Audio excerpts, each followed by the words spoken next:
Salutations furries and non-furries et bienvenue sur ma chaîne. Elle est jeune, elle est fraîche et elle est là pour nous faire partager à tous de super bons moments. L'idée de cette chaîne est venue en discutant avec une amie qui me suggérait de m'en servir pour présenter mon travail de dessinateur, montrer mes progrès, les univers que j'ai créés, etc.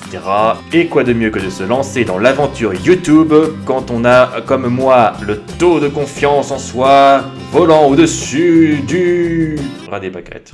Non, parce que sérieusement, regardez un peu l'avatar que je me suis fait en dessin, c'est pas beau, je trouve, c'est... Enfin voilà quoi. Mais aussi parce que je voulais parler d'une passion, c'est vite dit, que je me suis découvert autour de janvier 2016. J'ai donc décidé de faire un mix. Et donc on va parler aussi bien de manga que de culture furry. Pas de panique, je vous expliquerai au moment venu ce que c'est.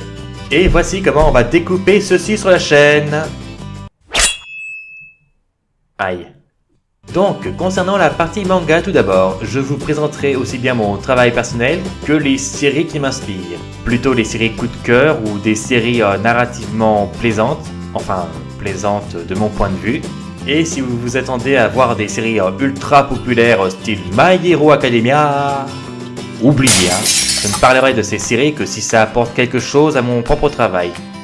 Je partagerai donc avec vous mes progrès, les univers que j'ai créés. Je vous présenterai également ma méthode de travail, ce qu'il convient de faire ou de ne pas faire en création de manga. Ce seront comme des mini-tutos qui utilisent mon travail comme support de cours, avec les erreurs qui sont dedans.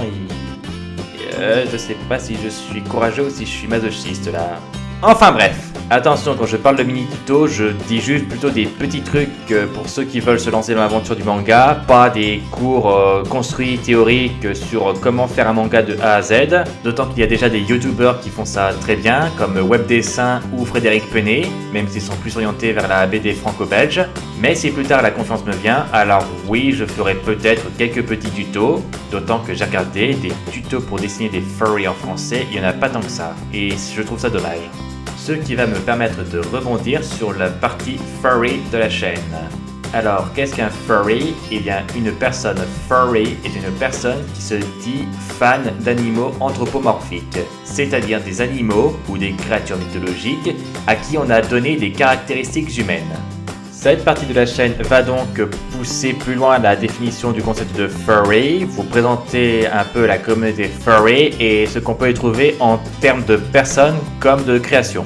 Et un peu d'histoire aussi au passage. A l'origine, j'avais envie de faire des présentations de personnages emblématiques de la culture furry, culte ou moins culte, mais l'article 13 et le Content ID sont passés par là et je dois avorter ce sujet, ou du moins le mettre en carton jusqu'à nouvel ordre. Donc, exit le travail d'analyse des travaux des autres, bonjour, penche-toi sur ton propre travail. Voilà, j'ai fait le tour de ce que j'avais à dire pour l'instant, j'espère que vous prendrez plaisir à suivre mes vidéos et moi vous les préparer. N'hésitez pas à liker, commenter et à partager si vous pensez que ça intéressera vos connaissances.